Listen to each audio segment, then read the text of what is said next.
Hi, my name is Shanaz.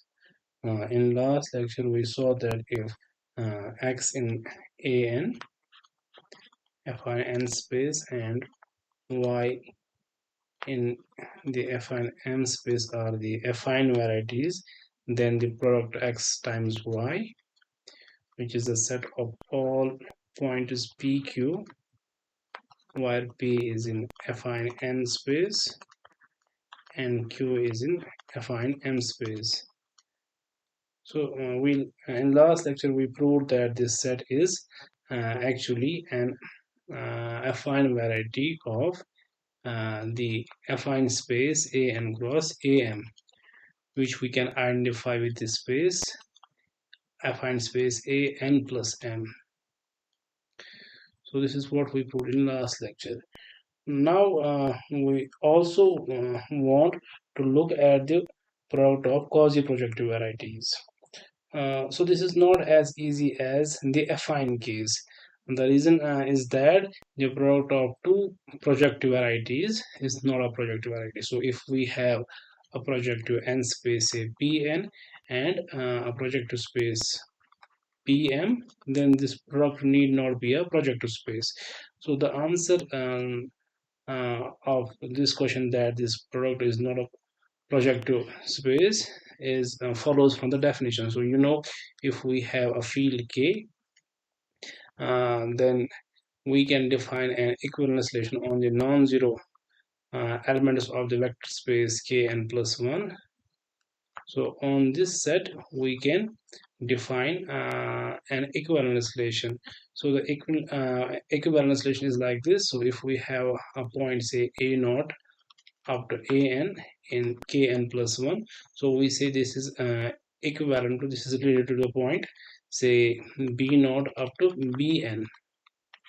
So if their difference is a scalar, I mean if their difference is a scalar multiple of uh, if this, so this is, they are equivalent if and only if they differ by a scalar multiple, which means that this b naught up to bn is equal to some lambda times the point a naught to an,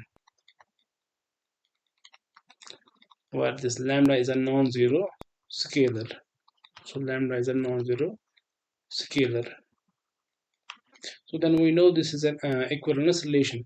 Then we define the projective space Pn to be the set of all equivalence classes of pointers in this set. So this projective space is the quotient modulo this, I mean the equivalence classes of this set. Uh, the coset of points say a naught up to an in this set Kn plus 1 minus 0. So it is equivalence class is denoted by a naught up to an. So if we look at the space Pn plus m, so a point in this space is therefore the equivalence class with n plus m coordinates. I mean it goes like this: a naught up to a n plus m. So this so it is like this, where this a naught up to a n plus m. So this is a point in the set Kn plus 1 minus 0. So this is the projective space. But if we look at this set Pn cross Pm, so it has the pointers of the form. So it has the pointers like this: a naught up to an, b naught up to bm, where a naught up to an is a point in Pn and b naught up to bm is a point in Pm. So this is in no sense equal to this set. So this is not a projective space. So in general, if X is a quasi-projective variety in the projective n space and Y is a quasi-projective variety in the projective m space, then we want this x times y. So this x times y does not lie naturally in some projective space.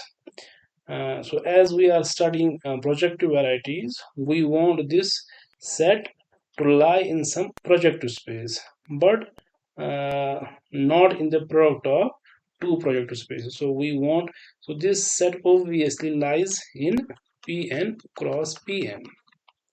But we know this is not a projective space. So this is actually a subset of this set. But we want this set to lie in some projective space. So for this, we define a function, say sigma.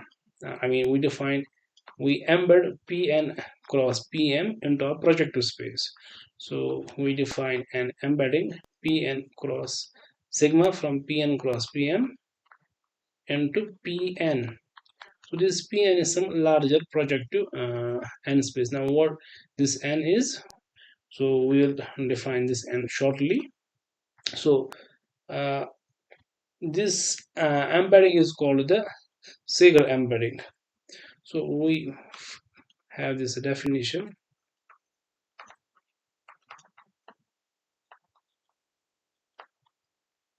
Segre embedding. So let us first let n to be equal to n plus 1 times m plus 1 minus 1. So let n be this number. Now let us define the coordinates on Pn and Pm, Pn and Pm. So let x naught up to xn be coordinates on Pn,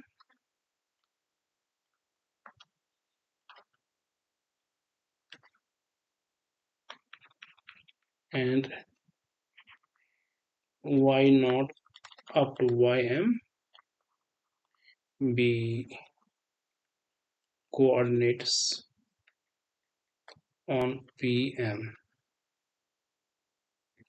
So let say zij,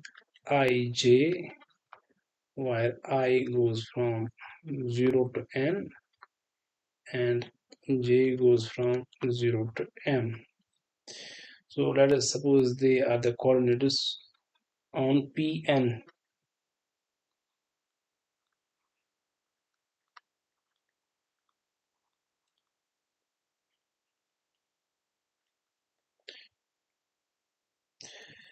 So you can see that in Pn we have these n plus 1 coordinates. So we know the projective n space has dimension 1 less than the number of coordinates on on this space.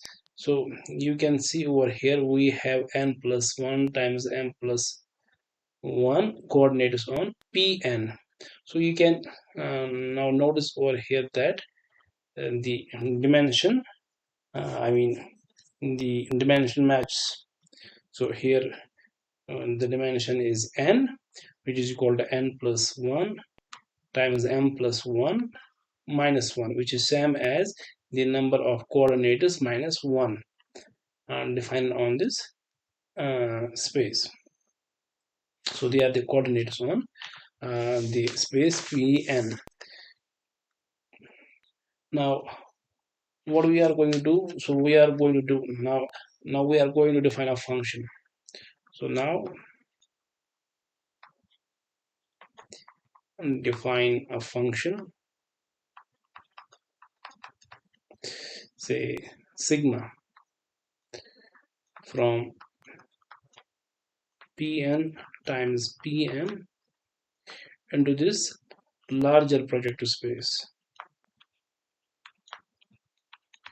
So this map is defined like this. So we take a point here which is of the form say a naught up to an comma b naught up to bm.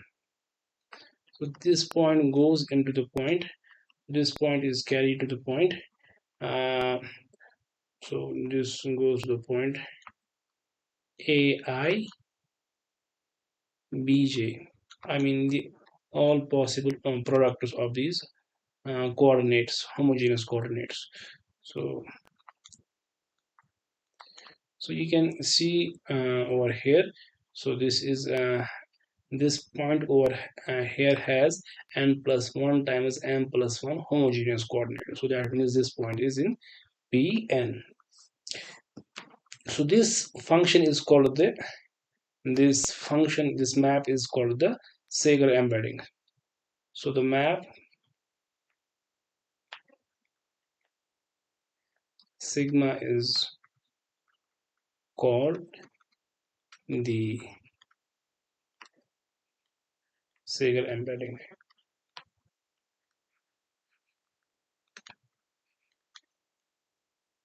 Now we claim that this map sigma is well defined. So let us make a proposition here, or let us call this a fact. So the map sigma defined above is well defined.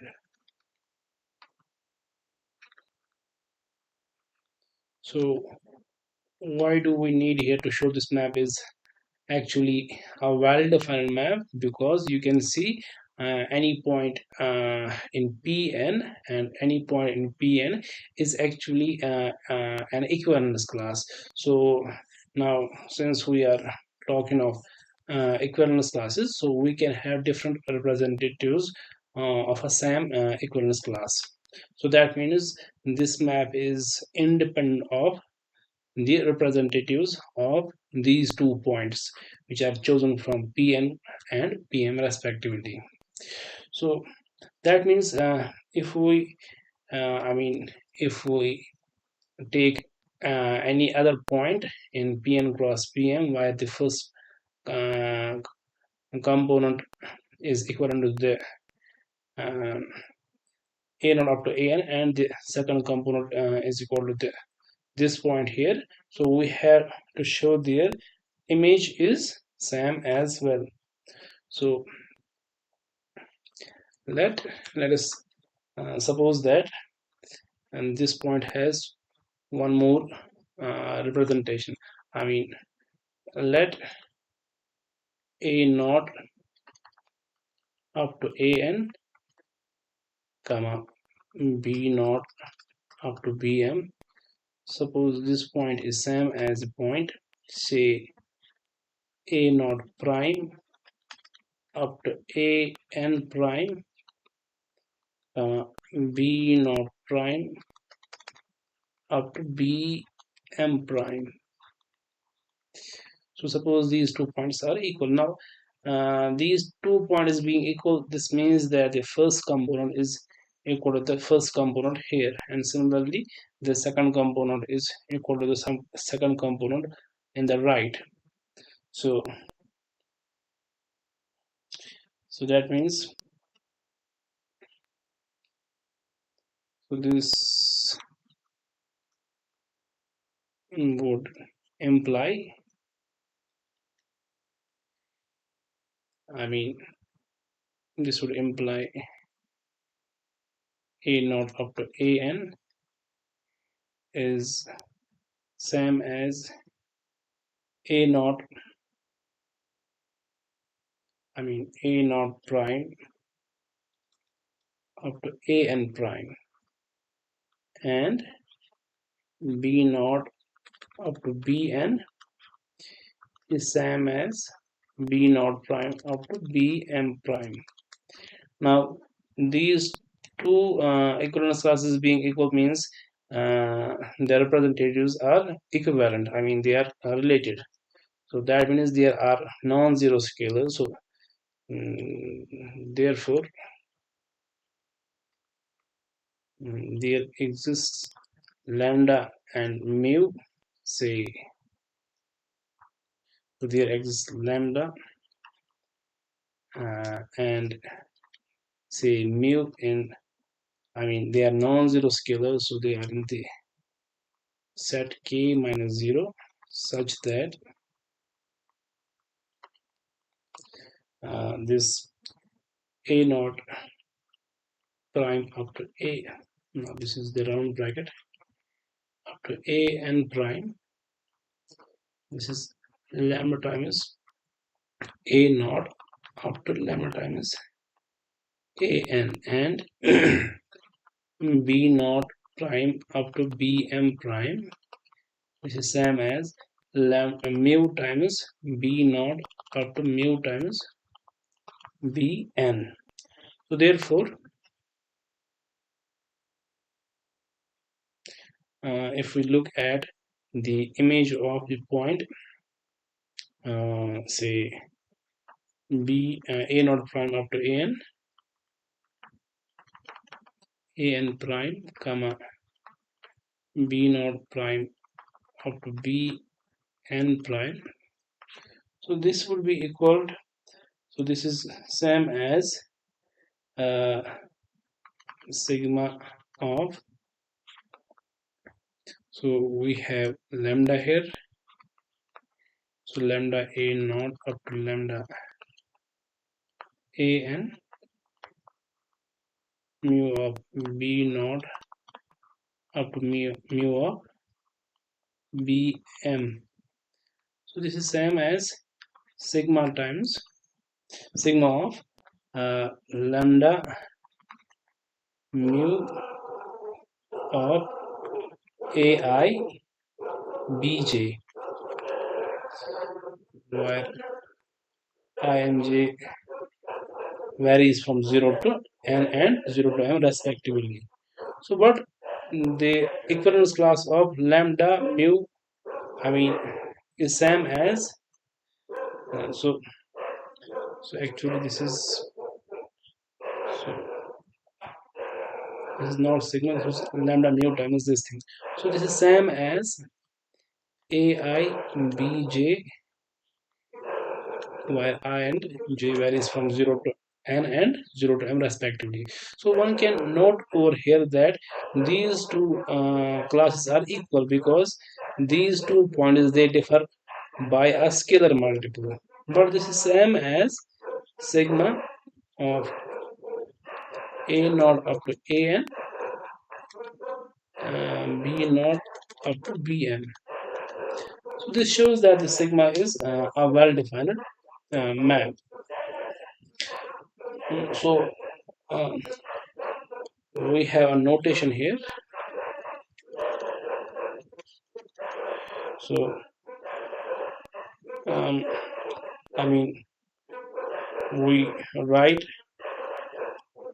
so we denote the image sigma pn times pm, so we denote this image by sigma nm. So if n and m are fixed, so we don't care about n and m, we just write sigma for the image of this, I mean the product of these projective spaces. So so, so if m and n are fixed, we write sigma for sigma nm. Now for, I mean, now we as we did in the projective space, I mean, we know we can cover the projective space Pn by ui's, where ui's are the set of all those points in the projective n space whose the ith homogeneous coordinate is non-zero. Now similarly we have the case we have to look for Pn. Now we want to know, I mean, the open cover of this Pn. So for this we set some more notations. So, so for I in this set 1 to n, sorry, 0 to n, and j in the set 0 to m, let so we let ui to be the set of all points in Pn whose ith homogeneous coordinate is non-zero. Then we write uj to be the set of all points b0 up to bm in the projective m space with the j's coordinate non-zero. So this is a certain abuse of notation, because we can write I for both Pn and Pm. So I mean, this is some abuse of notation. So uh, but to make the argument easier, whenever I is used, we mean we are in Pn, and whenever j is used, we mean we are in Pm. So we should make a note here. I mean, so the index I always refers to Pn. So the index I always refers to Pn, and the index j always refers to Pm. So similarly, we can, so these UIs they cover Pn, these UJs they cover this Pm. Now we want to find an open cover of Pn.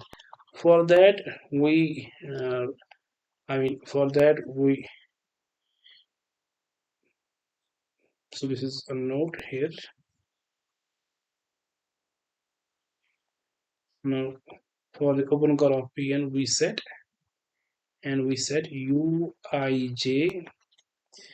to be the set of all points in Pn.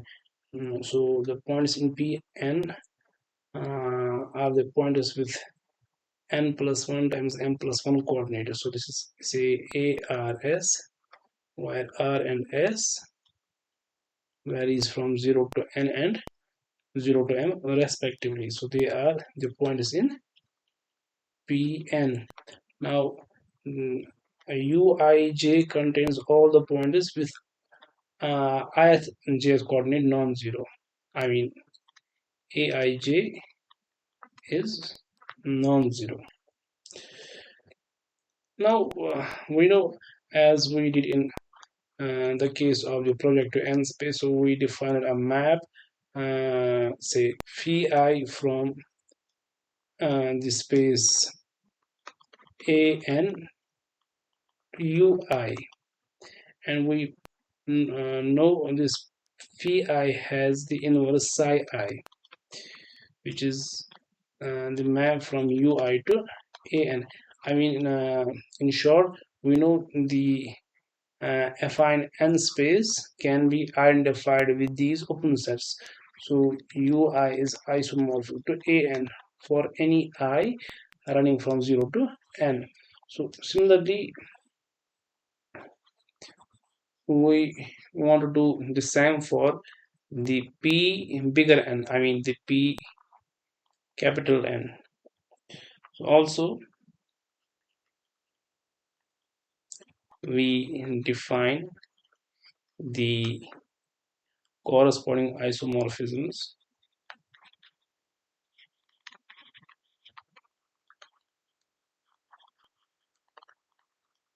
So we define phi from the affine n space to ui.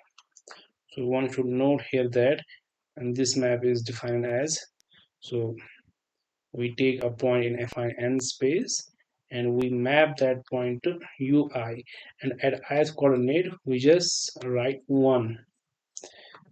Similarly, the map pj is defined from the space am to uj, and the map pij is defined from the space a n to uij with inverses uh, psi I, psi j, and psi ij respectively. These maps are defined in the same manner as we did in the uh, previous lectures where we introduced the projective spaces. So they are the same maps. So now by defining these maps, one can see over here that this Pn, we can cover Pn by open status. So first of all, one should note here that this An is isomorphic to AI, sorry, UI. So they are isomorphic. So via the map phi and with inverse psi I. Similarly, this AM, this is isomorphic to UJ via the map phi j with inverse psi j. And finally, the affine capital N space is isomorphic to the open status uij via the map phi ij with inverse psi ij.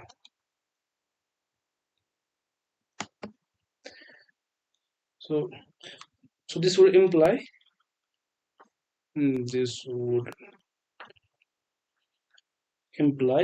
that we can cover Pn. So this is covered by open sets uij, which is isomorphic to an for any pair ij, where I runs from 0 to n and j varies from 0 to m. So that means, so that is, this Pn is actually the union of these uij's, while the union runs over I and j.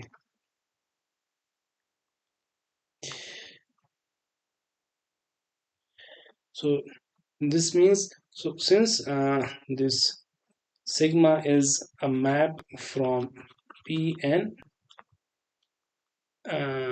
cross Pm to Pn, so if we look at the image sigma Pn cross Pm, so we know we know this image by sigma. So this sigma is a subset of Pn.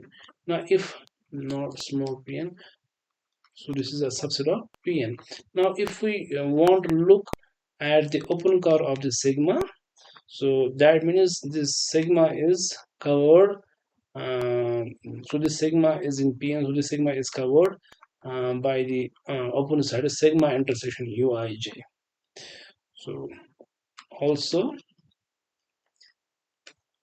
sigma, which is by definition the image of the uh, Segre map,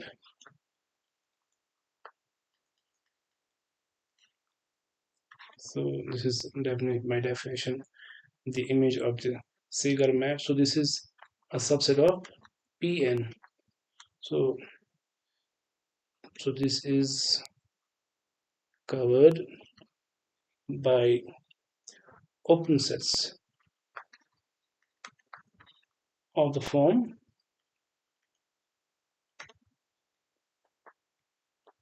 sigma intersection uij, and we set sigma ij to be equal to this sigma intersection uij. So this is a notation for the open sets uh, which cover this sigma. Now if that is the case, that means, so that is sigma is covered by the open sets of this form. I mean sigma intersection uij, where this union is what I and j. So this is same as union of sigma ij, where I and j, they vary from 0 to n and 0 to m respectively. So finally we can define a map. So finally define a map.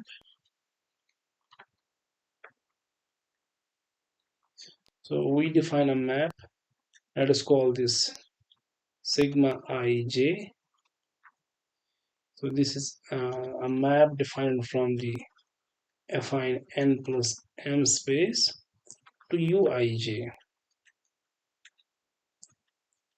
So one should note here this uij, this is an open set in Pn, not small pn.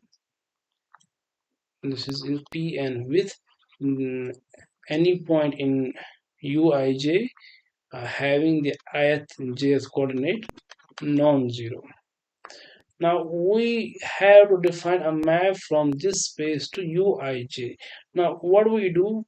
We take, so we know that we can identify an plus m with an times am. So any point in this space can be identified as an ordered pair pq, where p is in affine n space and q is in affine m space. So we can take a point here of the form pq. Now we have to take this pq inside uij. So one should note here that the uij, so and the coordinates in coordinates of any point in uij is the same as I mean is equal to the n plus 1 times m plus 1. So we have to take this n plus m tuple to the point with uh, n plus 1 times m plus 1 coordinates. So what we do, we take this, first we take this point to phi I p. So now this point is in ui because phi is a map from an to ui, and we take this q to phi j. Now this is pjp, sorry, pjq. Now one can note over here that now this point is in, so this point is in ui cross uj. Now ui cross uj, this is a subset in pn cross pm. So because these are the open sets in pn cross pm. Now to take this point inside uij, we take it as the image under Segre map. Now this uh, makes sense. This map is now well defined. So by definition, one can note over here. So if we look at the image of this map, so then the image sigma ij of this affine n plus m space, so this is actually equal to sigma intersection uij, because this element must be an element in sigma, but at the same time this goes inside uij. So this is of course equal to sigma intersection uij, which is by uh, which is same as sigma ij, because we set this notation for this set. So that means the image of an plus 1 under this map is same as sigma ij. Now in next lecture we are going to prove the Segre map is actually injective and its image is closed in the P in the affine space Pn. And we also prove that this map sigma ij is an isomorphism. In particular, we are going to prove that the sigma, I mean the image of the Segre map, has an open cover by subsets uh, isomorphic to an plus m.